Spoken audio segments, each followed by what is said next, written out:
सुनिए, पिछला दिन आपको बताया गया था कि किसी भी तत्व का संकेत हम कैसे लिखते हैं और कुछ महत्वपूर्ण तत्व का परमाणु संख्या, परमाणु द्रव्यमान, उसका नाम और उसका संकेत का बस एक टेबल ही ना बताया गया था।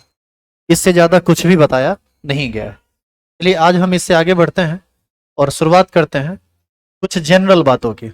आप सभी आदमी तत्व का नाम सुने हैं। और एक बात और, अभी आपका क्लास जो स्टार्ट हुआ है वो 11th का चैप्टर स्टार्ट नहीं हुआ है। अभी हम लोग पढ़ रहे हैं some basic concept of chemistry class 11th। और इस टॉपिक के अंतर्गत आपको सिर्फ वो सब बातें बताई जा रही है जो आपको पहले से पढ़ के आना था।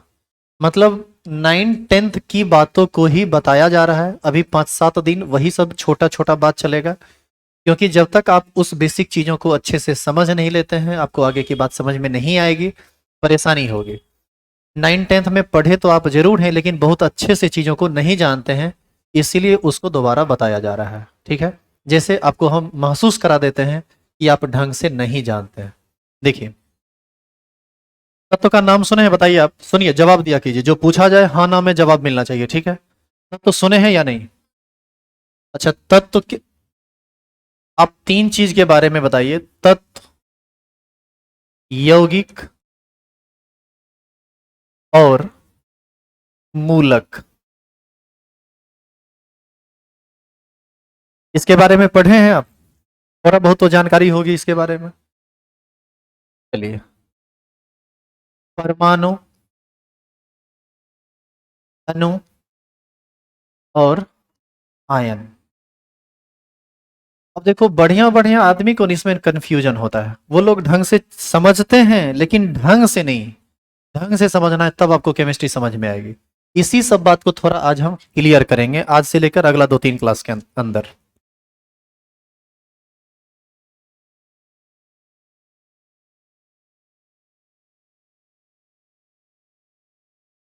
सुनिएगा ध्यान से। मान लीजिए कि एक लोहा का रॉड है। एक क्या है? लोहा का रॉड। अच्छा बताओ, लोहा का रॉड क्या है? तत्व है, यौगिक है या मूलक है? तत्व है। तो तत्व की परिभाषा क्या होती है? तत्व की क्या परिभाषा होती है बताइए? तत्व वह शुद्ध पदार्थ है जिसका निर्माण सिर्फ एक ही तरह के परमाणु से होता है। यही ना आप जानते हैं। तो बताइए, यदि ये लोहा का रॉड है तो इसमें सिर्फ और सिर्फ लोहा का ही ना परमाणु होगा।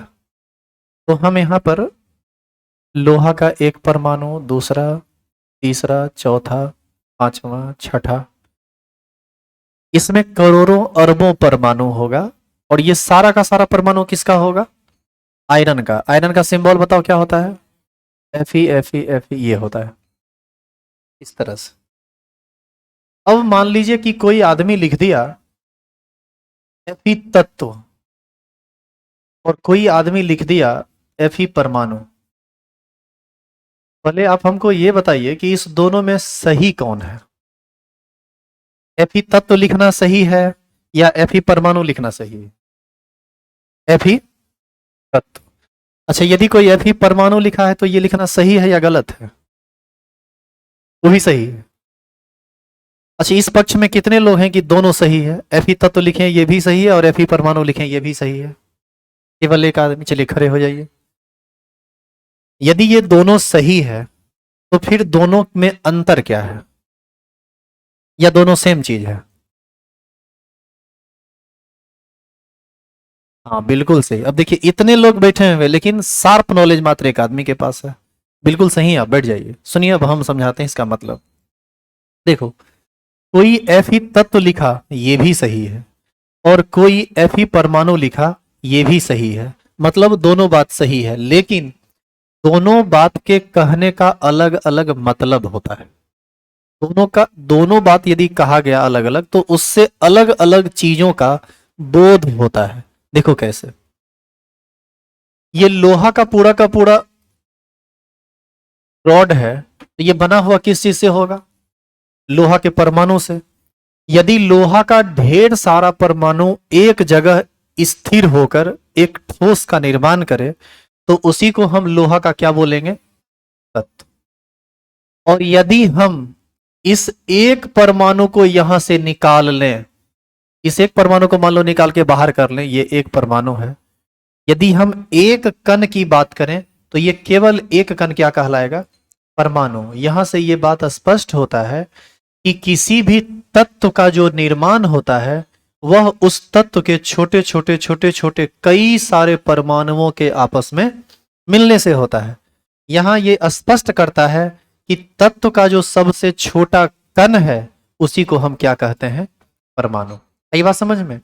यानी जब आपसे कोई कहे लोहा का तत्व तो आप ये समझेंगे कि लोहा का बहुत सारा परमाणु आपस में एक साथ मिला हुआ है। और यदि आपसे कोई कहे लोहा का परमाणु तो आप ये समझेंगे कि उस तत्व में से सबसे छोटे कण को निकालकर जो सबसे छोटा कण है जिसको हम परमाणु कहते हैं केवल एक कण की बात हो रही है। यानी तत्व का मतलब बहुत सारे कण परमाणु आपस में मिल गए हैं तो वो क्या कहलाएंगे? तत्व। एक ही तरह के परमाणु। और सिर्फ Fe परमाणु लिखा हुआ है इसका मतलब केवल एक कण, जो स्मॉलेस्ट यूनिट होता है, जो सबसे छोटा कण होता है उसी को हम क्या बोलते हैं? परमाणु। अब बताइए दोनों में अंतर समझ में आया कि तत्व और परमाणु में क्या अंतर हुआ? अब जैसे मान लीजिए कि कॉपर का रॉड है, ये कॉपर का रॉड है, तो कॉपर के रॉड में क्या लोहा का परमाणु होगा? किसका परमाणु होगा बताइए? कॉपर का परमाणु होगा। तो इसमें जो सबसे छोटा कण होगा वो किसका परमाणु होगा? कॉपर का। तो हम कहेंगे कि कॉपर के तत्व में कॉपर का परमाणु होगा, लोहा के तत्व में लोहा का परमाणु होगा, एल्युमिनियम के तत्व में एल्युमिनियम का परमाणु होगा। समझ में आई बात? तो तत्व और परमाणु में बेसिकली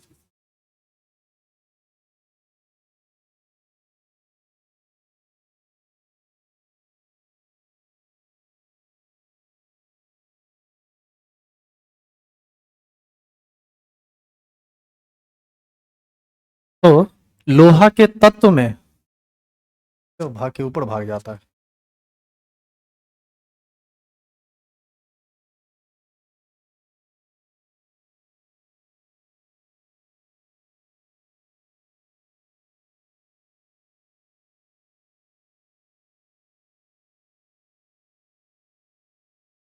तो जो दूसरा वाला देख रहे हैं दोनों का दो फंक्शन है। पता है क्या फंक्शन है? बताइए तो क्या फंक्शन है? वो वाला है ऑफलाइन क्लास के लिए और ये वाला जो है ना ये ऑनलाइन और ऑफलाइन दोनों के लिए। इसमें बोलेंगे तो रिकॉर्डिंग भी होगा और आप भी सुनेंगे, उसमें बोलेंगे तो सिर्फ आप सुनेंगे, रिकॉर्डिंग नहीं होगा। तो ये रिकॉर्डिंग वाला है। और आपको यह भी बता दें, दाम सुन के थोड़ा आश्चर्य आपको लगेगा, इसका दाम 31,000, समझे? और उसका दाम है 13,500। अंतर समझ में आया कि कितना का अंतर है? नहीं है अंतर? देखो इसको हम बाद में ठीक कर लेंगे ढंग से, अभी अब देखते हैं।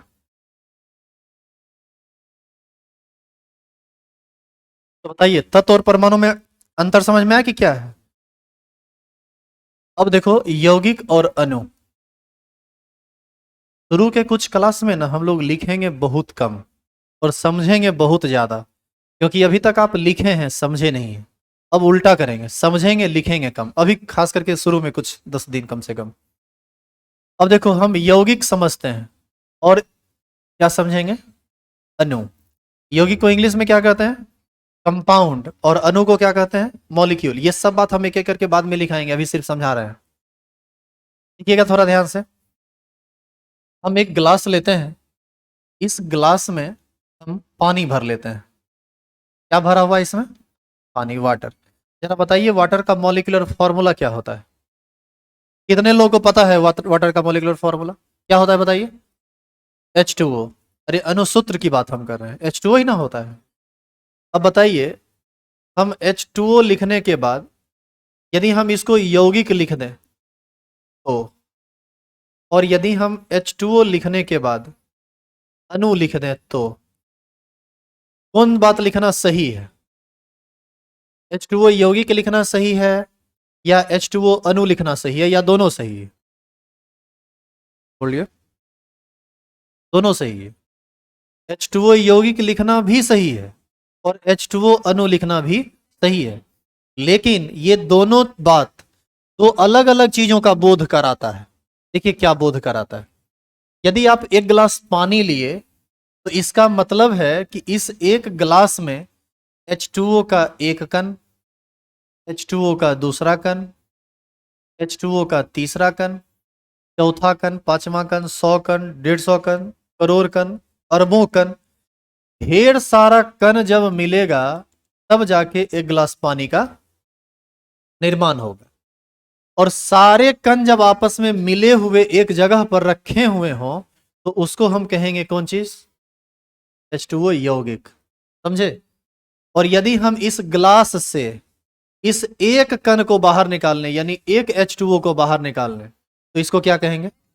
H2O अणु। इसका मतलब यह हुआ कि यौगिक का निर्माण बहुत सारे छोटे छोटे अणुओं से होता है और तत्व का निर्माण बहुत सारे छोटे छोटे परमाणुओं से होता है। अतः हम कह सकते हैं कि तत्व के रेबुआ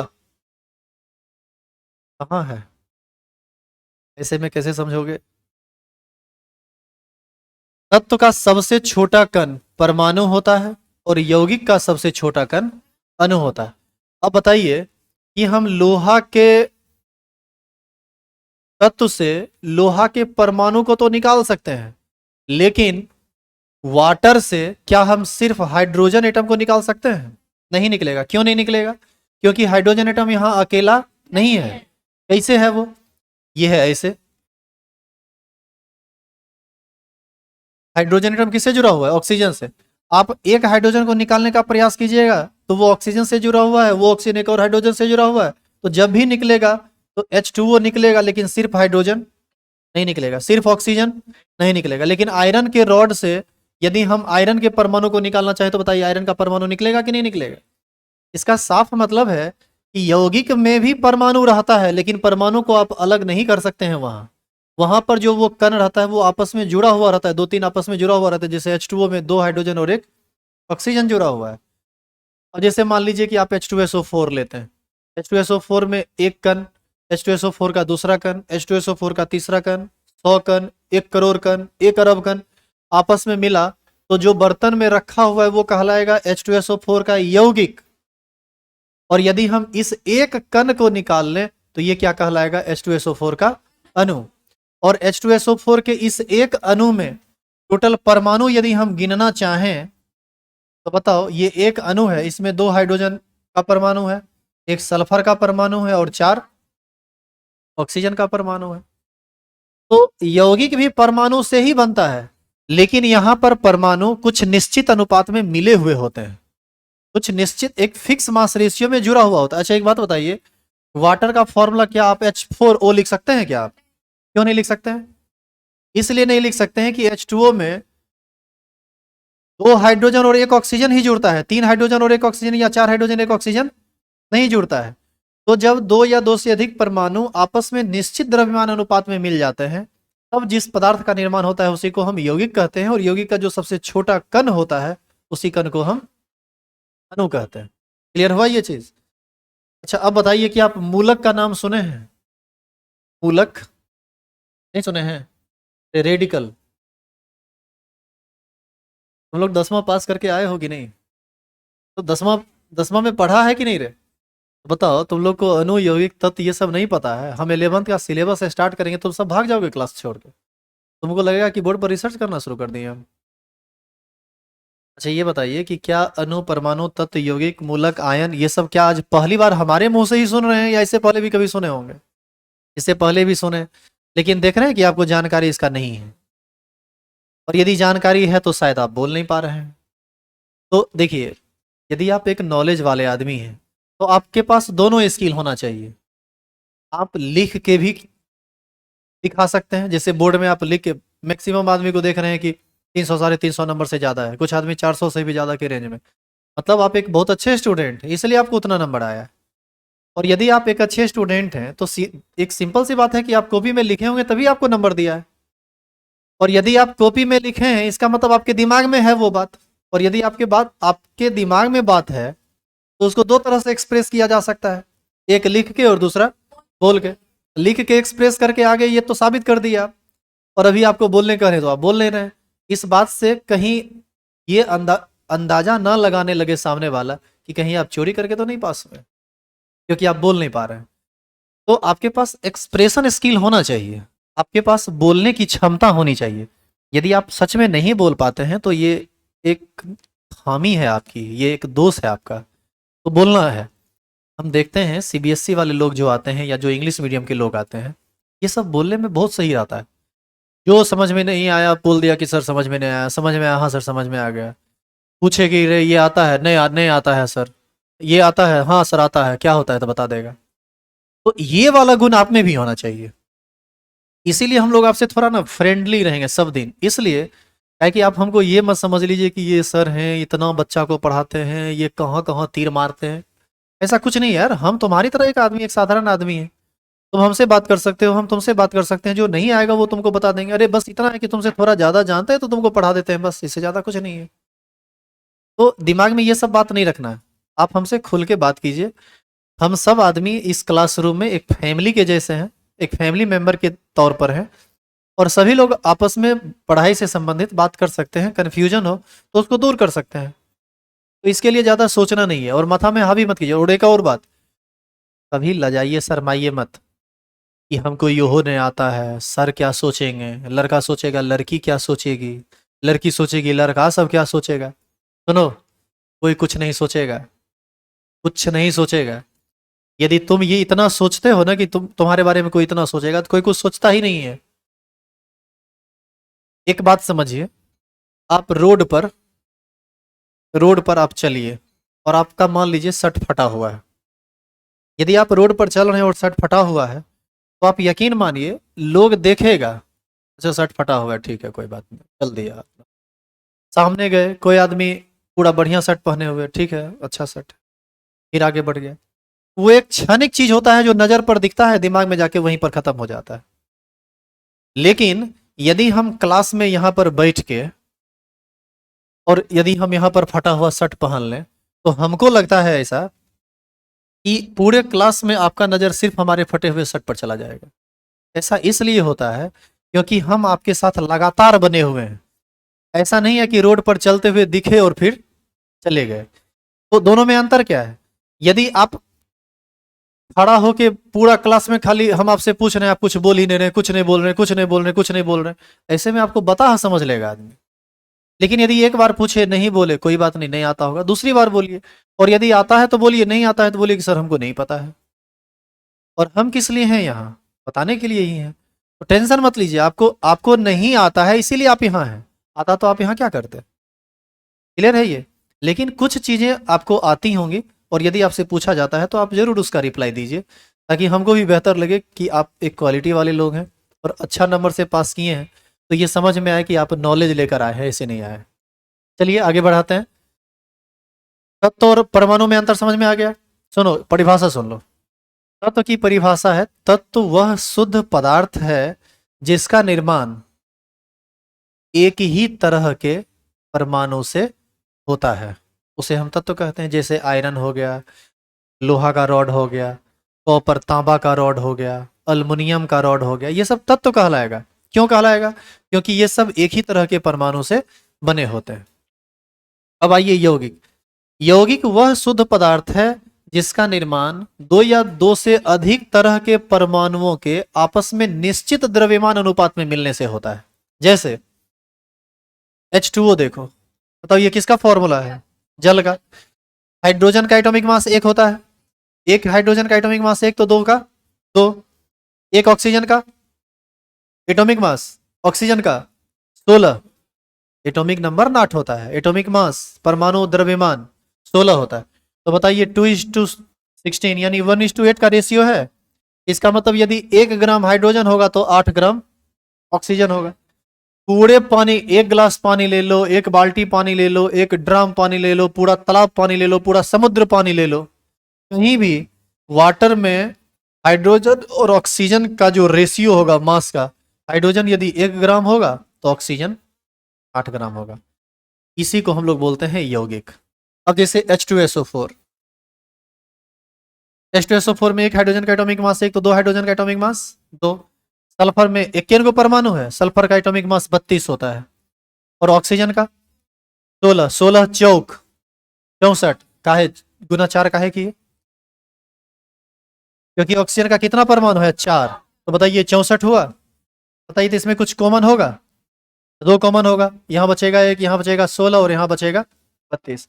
इसका मतलब है कि H2SO4 कहीं भी रखा हुआ होगा तो उसमें जब हाइड्रोजन सल्फर और ऑक्सीजन का अनुपात निकालेंगे तो ये 1:16:32 आएगा। मतलब यदि 100 ग्राम हाइड्रोजन है तो जरूर उसमें 1600 ग्राम सल्फर होगा और 3200 ग्राम ऑक्सीजन होगा। तो बताइए मास फिक्स हुआ कि नहीं हुआ? यदि आप 1 ग्राम हाइड्रोजन लेंगे तो 16 ग्राम सल्फर होगा और 32 ग्राम ऑक्सीजन होगा। तो तत्व वह शुद्ध पदार्थ है जिसका निर्माण 2 या 2 से अधिक तरह के तत्वों के आपस में निश्चित द्रव्यमान अनुपात में मिलने से होता है। और तत्व के सबसे छोटे कण को ही हम क्या कहते हैं? अणु। क्लियर है ये? अब आइए मूलक समझते हैं। मूलक भी कुछ इसी तरह का चीज है। अभी तक लिखने वाला कोई बात स्टार्ट नहीं हुआ, लिखने वाला बात स्टार्ट होगा तो इसी सब बात को थोड़ा ढंग से लिखेंगे, फिर थोड़ा ढंग से समझेंगे और भी बहुत सारी बातें उसको देखेंगे। ठीक है, देखो किसी भी चीज पर आवेश हो तो उसी को क्या कहा जाता है? मूलक। तो आयन किसको कहते हैं? आवेशित कण को ही आयन कहते हैं। यानी आवेशित कण को हम मूलक भी कहेंगे और आवेशित कण को हम आयन भी कहेंगे, लेकिन फिर भी दोनों में अंतर है। समझना पड़ेगा कि ये अंतर क्या है। देखो, एक बर्तन में यदि सोडियम Na+ रखा हुआ है, 1 Na+, 2 Na+, 3 Na+, 4 Na+, 5 Na+, crore Na+, बहुत सारा Na+ आपस में मिल गया, इसका मतलब ये हुआ कि बहुत सारा आवेशित कण आपस में एक जगह रखा हुआ है, हाँ या ना? इसको हम कहेंगे मूलक। क्या बोलेंगे? इंग्लिश में इसी को कहा जाता है रेडिकल। आई बात समझ में? और इसी में से एक कण को निकाल लीजिए, सिंपल सिंगल कण, सिंगल पार्टिकल को, यानी आप एक Na+ को निकाल लीजिए, तो इसको क्या कहेंगे? आयन। इसका मतलब यह हुआ कि मूलक का जो सबसे छोटा कण होता है उसी को हम आयन कहते हैं। तो यहां से स्पष्ट तौर पर कहा जा सकता है कि तत्व के सबसे छोटे कण को परमाणु, यौगिक के सबसे छोटे कण को अणु और मूलक के सबसे छोटे कण को आयन कहते हैं। क्या अब समझ में आया ये सब सारा बात स्पष्ट? अब इसी चीज को थोड़ा रफली समझिए। कहीं पर एक बोरा गेहूं रखा हुआ है, तो यदि आप उस बोरा का मुंह खोल दीजिए और किसी आदमी को पूछे कि ये क्या है, तो आपको क्या क्या कहेगा? वो क्या है? गेहूं है, यही नहीं कहेगा। अब आप क्या कीजिए, उसी आदमी को ऑफिस में बैठा दीजिए, उसी बोरा से एक दाना गेहूं का ले लीजिए हाथ पर और आप उसी आदमी से जाके पूछिए कि ये क्या है, क्या कहेगा? गेहूं कहेगा। बताइए, है तो दोनों गेहूं, एक बोरा भी गेहूं ही है और एक कण भी गेहूं ही है, फिर दोनों में अंतर क्या है? अंतर यह है कि एक बोरा गेहूं में उस गेहूं का एक दाना नहीं होगा, करोड़ों अरबों कण होगा उसमें। तो जब अरबों कण हो गया तो वो हो गया एक बोरा गेहूं, यानी एक बहुत बड़ा पदार्थ। और यदि आप उससे एक कण को निकाल लिए तो वो सबसे छोटा कण गेहूं का एक दाना होगा, हाँ या ना? अब बताइए कि कोई दाना का एग्जिस्टेंस होता ही नहीं तो क्या गेहूं का बोरा बन पाता? कभी भी बन पाता? कभी भी कभी नहीं बनता। यदि लोहा का कोई टुकड़ा, मान लीजिए कि ये लोहा का टुकड़ा है, मान लीजिए कि ये लोहा का टुकड़ा है, अब आप ये सोचिए कि इसका भी निर्माण तो छोटा छोटा कण से हुआ होगा। तो यदि ये लोहा का टुकड़ा है तो ये कहलाएगा लोहा का तत्व। और इसी से यदि हम एक सबसे छोटे कण को निकाल लें तो वो कहलाएगा लोहा का परमाणु। यानी लोहा का ढेर सारा परमाणु मिलकर ही इस कलम का निर्माण किया होगा, बशर्ते कि ये लोहा का कलम हो तब। आई बात समझ में? अब जैसे एक गिलास पानी लिए हम, एक गिलास पानी, तो ये पानी भी छोटे छोटे कण से बना है, तो वह छोटा छोटा कण कौन सा है? H2O का अणु, H2O का एक कण, H2O का करोड़ों कण इसमें होगा, तो ये हो गया एक गिलास पानी। और एक कण को निकाल लिए तो ये हो गया H2O का अणु। यानी तत्व यौगिक का सबसे छोटा कण क्या हो गया? अणु। और अणु भी परमाणु से ही बनते हैं, लेकिन वहां पर परमाणु एक निश्चित अनुपात में आपस में मिला हुआ होता है। और आप यौगिक से किसी परमाणु को कभी भी निकाल नहीं सकते हैं। क्यों नहीं निकाल सकते? आप एक हाइड्रोजन को खींचेंगे तो वो हाइड्रोजन ऑक्सीजन से जुड़ा हुआ है, वो ऑक्सीजन एक और हाइड्रोजन से जुड़ा हुआ है। तो आप एक हाइड्रोजन को निकालेंगे तो हाइड्रोजन ही नहीं निकलेगा, उस हाइड्रोजन के साथ एक ऑक्सीजन और एक हाइड्रोजन भी निकलेगा। यानी आपके हाथ में एक एच नहीं आएगा, आपके हाथ में दो एच और एक ओ आएगा, यानी आपके हाथ में H2O आएगा। यानी उस कण को हम लोग अणु कहेंगे। आई बात समझ में? और मूलक समझ में आ गया? ढेर सारा आवेशित कण एक साथ रखा हुआ है तो मूलक, और एक कण को निकाल लिए तो आयन। अब इन सब बातों को एक एक करके हम डिफाइन करेंगे और चीजों को समझेंगे और डिटेल में। पहले आप ये बताओ कि ये सब बात स्पष्ट तौर पर समझ में आया या नहीं समझ में आया? चलो अब आगे देखो। अब पढ़ाई यहाँ से शुरू करेंगे और लिखने वाला काम भी होगा। ये सब ना एक रफली जानकारी था जो आपको जानना जरूरी था। इसके बिना आप नहीं पढ़ सकते आगे का चीज केमिस्ट्री में। आप यौगिक तत्व या अणु सब नहीं जानेंगे तो कैसे पढ़ेंगे आप? सुनिए, अब कुछ परेशानी है अनु? पीछे ब्लैक शर्ट, कोई दिक्कत नहीं है ना? आप अपनी एक मानसिकता पहले बदल लीजिए। 10th में या 9th में या अब तक का जो आपका क्लास जो स्कूलिंग हुआ है आपका, उसमें पढ़ाई का सिस्टम अलग है। वहाँ सिस्टम ये होता है कि आप क्लास में गए, सर दो गो बात बोल के समझा दिए, उसके बाद लिखा रहे हैं, फेर बनाए, पहले रफ बनाए, फिर घर पर जाके फेर बनाए, फिर उसको याद किए। ये बात अब नहीं होगा। अब हम चीज़ों को ज़्यादा समझेंगे और लिखेंगे कम। नहीं तो यकीन मानिए कल के डेट में आपसे केमिस्ट्री और संभालने वाला नहीं है। बहुत भारी और अटपटांग सब्जेक्ट है, समझ में नहीं आती है जल्दी लोगों को। आप ही कभी फील करके देखिएगा, प्रैक्टिकली आप अपने मन में सोचिएगा जो बात मैं बोल रहा हूँ। आपको मैथ फिजिक्स बढ़िया समझ में आया होगा, केमिस्ट्री को प्रैक्टिकली आप समझ नहीं पाए होंगे कि केमिस्ट्री में वो क्या बोल रहे हैं। इसलिए समझ में नहीं आता है कि हम अभी जिस परमाणु की बात कर रहे थे, अभी हम जिस अणु की बात कर रहे थे, अभी हम जिस आयन की बात कर रहे थे, ये सब हमारे नजरों से दिखता उखता नहीं है। और जो चीज दिखता नहीं है हम उसके बारे में पढ़ाई करते हैं।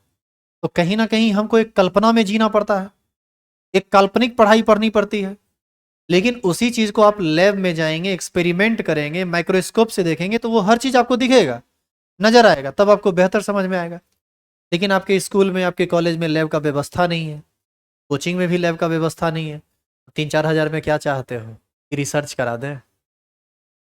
तो यहाँ पर थ्योरी में ही लैब को भी समझाना पड़ता है। तो यदि आप चीज़ों को ध्यान से समझेंगे नहीं, हम जो आपको सोचने के लिए कह रहे हैं आप उसको सोचेंगे नहीं, तो आपको कभी भी पढ़ाई समझ में नहीं आएगा।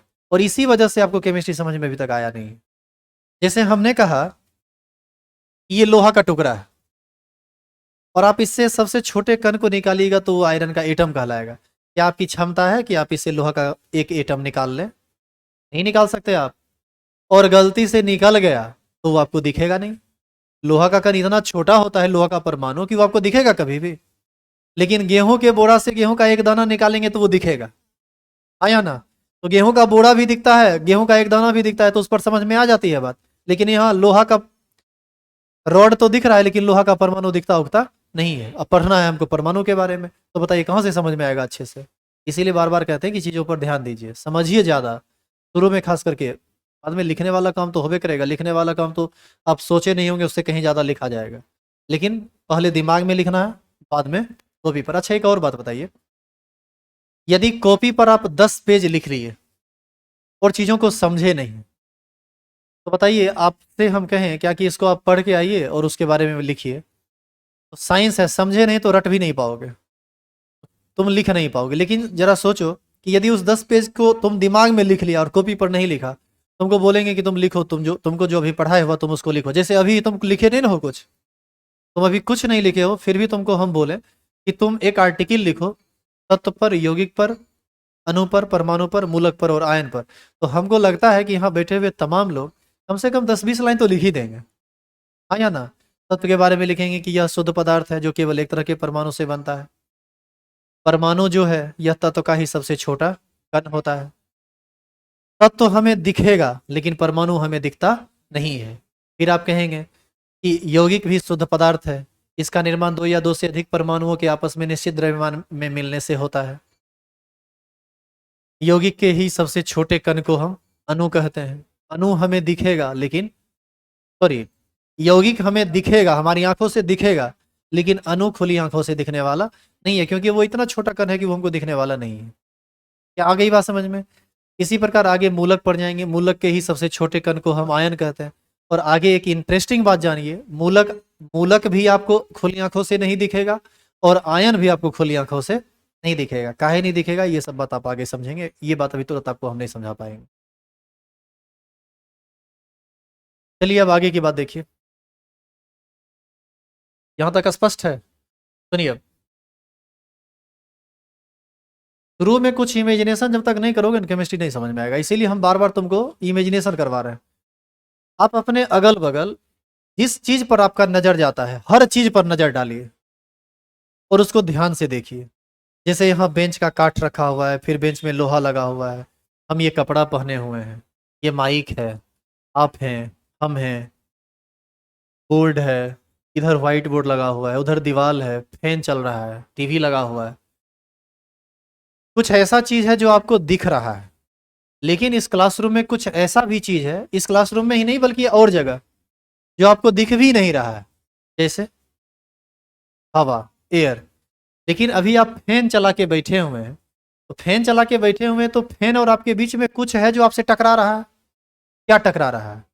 हवा टकरा है, हवा टकरा रहा है। क्या आप इसको महसूस कर रहे हैं कि आपके आप में कुछ टच कर रहा है? लेकिन क्या वो आपको दिख रहा है? नहीं दिख रहा है। जानिए, हर एक चीज जो आपको दिखता है और जो आपको नहीं दिखता है लेकिन महसूस होता है, यह सारे के सारे चीज परमाणु से बने हुए हैं। हर एक चीज किस चीज से बने हुए हैं? परमाणु से। और इस चीज के बारे में सबसे पहले बताया जॉन डाल्टन नाम के साइंटिस्ट ने 1808 ईस्वी में। किसने बताया? जॉन डाल्टन ने 1808 ईस्वी में। किस चीज के बारे में बताया? परमाणु के बारे में। और उन्होंने क्या कहा? उन्होंने कहा कि जो भी चीज आपको दिख रहा है और जो नहीं भी चीज दिख रहा है लेकिन आपको फील हो रहा है, इस सब का निर्माण किस चीज से हुआ है?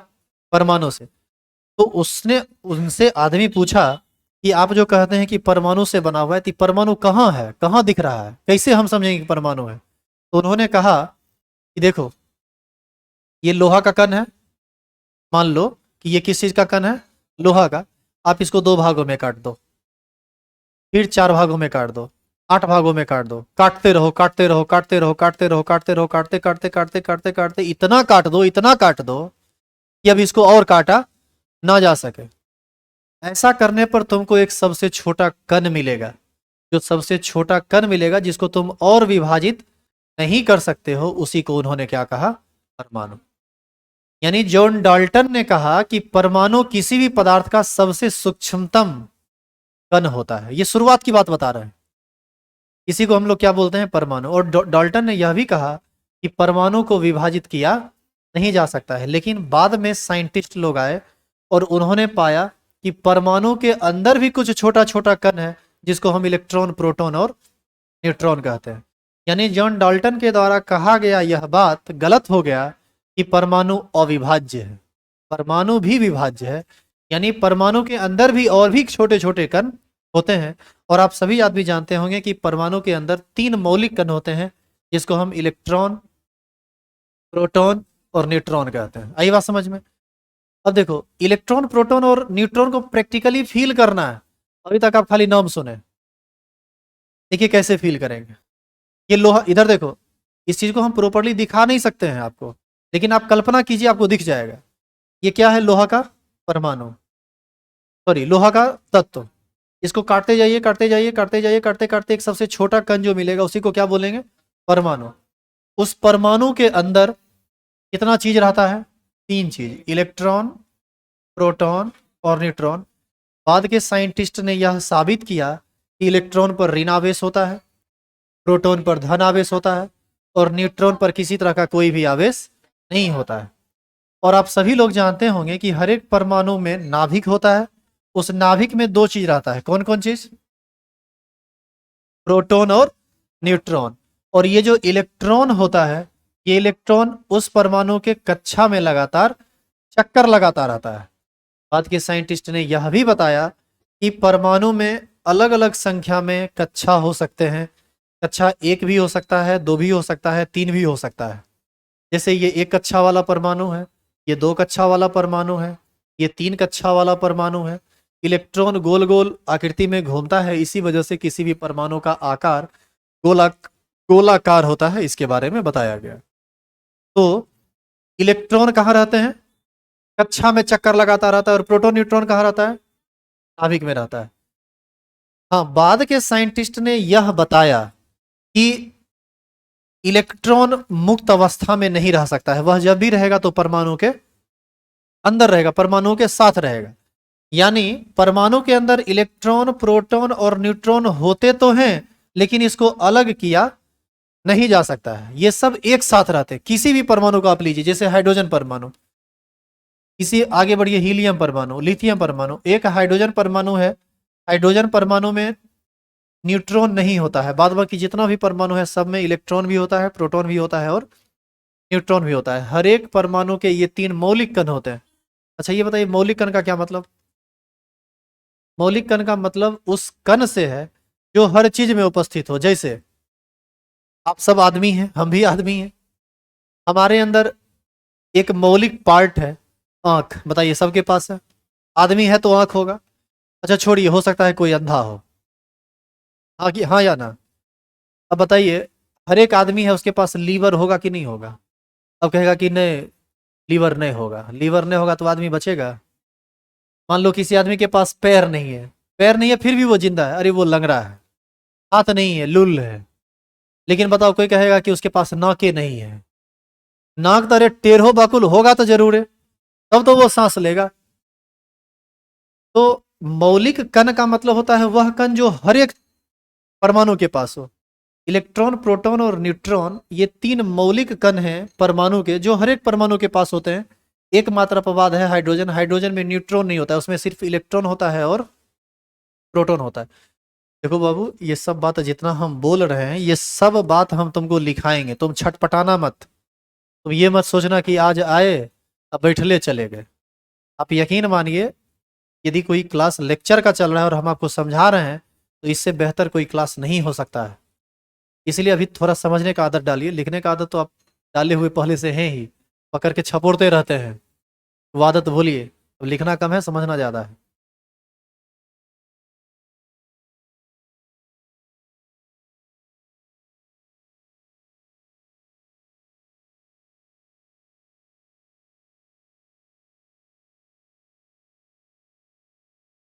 अब आए हैं तो कुछ लिख लीजिए, नहीं तो कहिएगा कि आज वाला पूरा क्लास से बर्बाद हो गया। क्या ऐसा महसूस हो रहा है कि क्लास बर्बाद हो गया? ये बहुत ज़रूरी चीज़ है जो आपको आना चाहिए।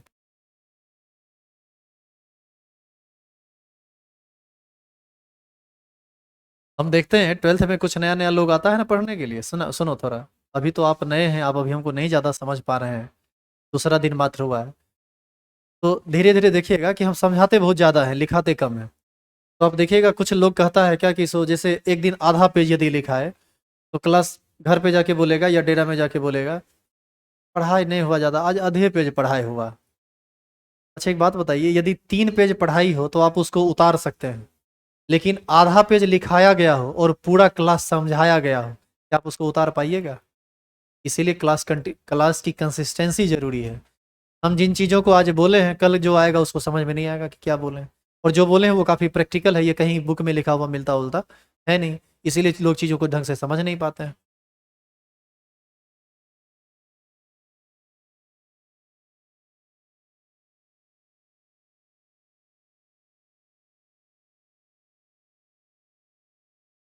चलिए, आप कल लिखे हुए थे ना some basic concept of chemistry class 11th, आज बस थोड़ा सा लिख लीजिए, बिना लिखे मत जाइए, बोहनी कर दीजिए कॉपी का आज।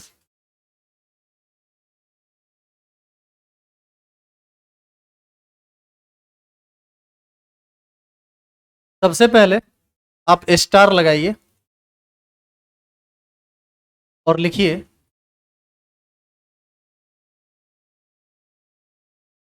परमाणु।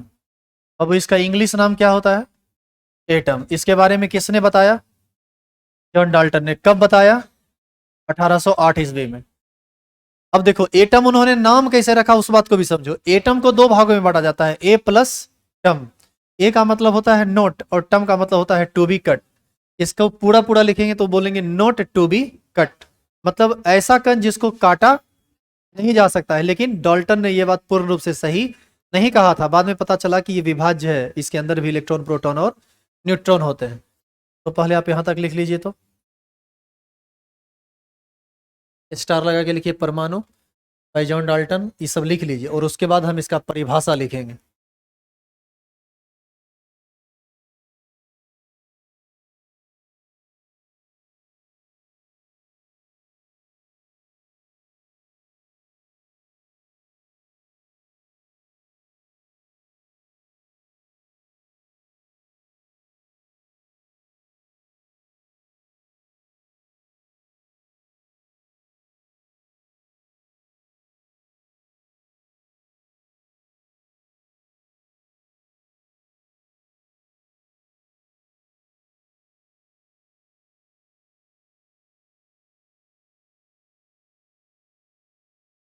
हो गया, पूरा हो गया।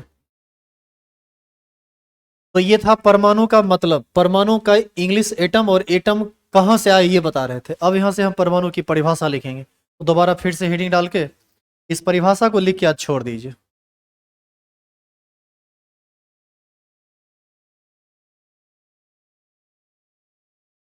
क्या हुआ? नहीं नहीं नहीं नहीं, इंग्लिश मत लिखिए, इंग्लिश मत लिखिए, सिर्फ हिंदी लिखिए।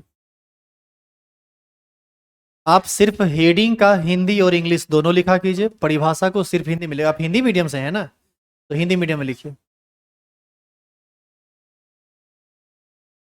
देखो लिखा हुआ है कि पदार्थ की वह सूक्ष्मतम कण, पदार्थ का वह सूक्ष्मतम कण जो रासायनिक अभिक्रिया में भाग नहीं लेता है परंतु मुक्त अवस्था में पाया जा सकता है, उसे क्या कहते हैं? परमाणु। जैसे हाइड्रोजन हो गया, हीलियम हो गया, सोडियम हो गया। रासायनिक अभिक्रिया में परमाणु भाग नहीं लेता है, रासायनिक अभिक्रिया में इलेक्ट्रॉन भाग लेता है।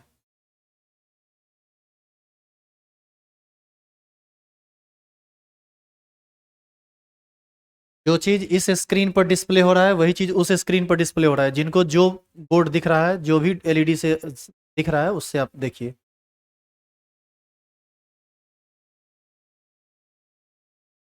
अच्छा बताइए, सूक्ष्म में और सूक्ष्मतम में क्या अंतर है? सूक्ष्मतम का मतलब, सूक्ष्म का मतलब हुआ छोटा, और सूक्ष्मतम का मतलब हुआ सबसे छोटा, इतना छोटा कि उससे और ज्यादा छोटा नहीं किया जा सके।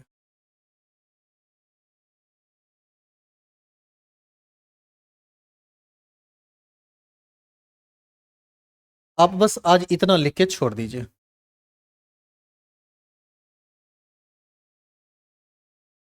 परमाणु के तीन मौलिक कण होते हैं, इलेक्ट्रॉन, प्रोटॉन, न्यूट्रॉन। इसको आप हिंदी इंग्लिश सब में लिखेंगे। इलेक्ट्रॉन को ई माइनस से सूचित करते हैं, प्रोटॉन को पी प्लस से, और न्यूट्रॉन को एन जीरो से। इस ऐसा इसलिए क्योंकि इलेक्ट्रॉन पर ऋण आवेश होता है, प्रोटॉन पर धन आवेश होता है, और न्यूट्रॉन पर कोई भी आवेश नहीं होता है, वो उदासीन होता है।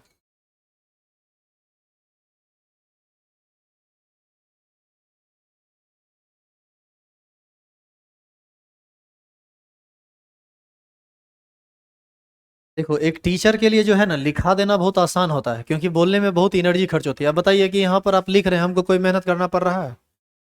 बोलने में ही मेन मेहनत करना पड़ता है, और यही चीज टीचर करने से बचते हैं, जिसकी वजह से आप लोग समझ नहीं पाते हैं ढंग से सब्जेक्ट को। तो अब पढ़ाई तेजी में चलेगा, समझाने वाला काम लगभग हो चुका है, अब लिखाने वाला काम है। अब लिखाएंगे भी, समझाएंगे भी। प्रॉपर जो सीक्वेंस होता है पढ़ाई का अब शुरू हो चुका है।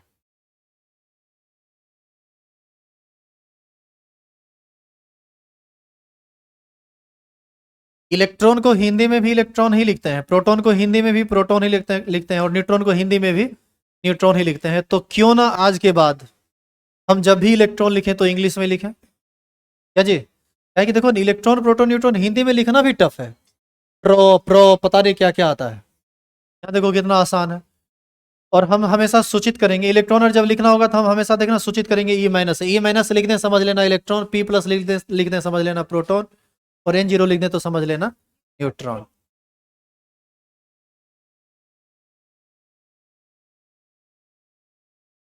आज आपका दिमाग भरा है, कल से अब आपका कॉपी भरना स्टार्ट हो जाएगा, ठीक है? कॉपी के साथ साथ दिमाग भी। तो आज के लिए बस इतना ही। पहले बताइए कि किसी को कोई कंफ्यूजन है, कुछ पूछना है? आपको कभी कुछ पूछना हो क्लास में, यदि पूछ पाते हैं तो ठीक है, नहीं पूछ पाते हैं तो ऑफिस में हम अभी बैठे हुए ही रहेंगे, तो यदि कुछ दिक्कत रह जाए तो आप ऑफिस में मिल सकते हैं, ठीक है। आइए कल।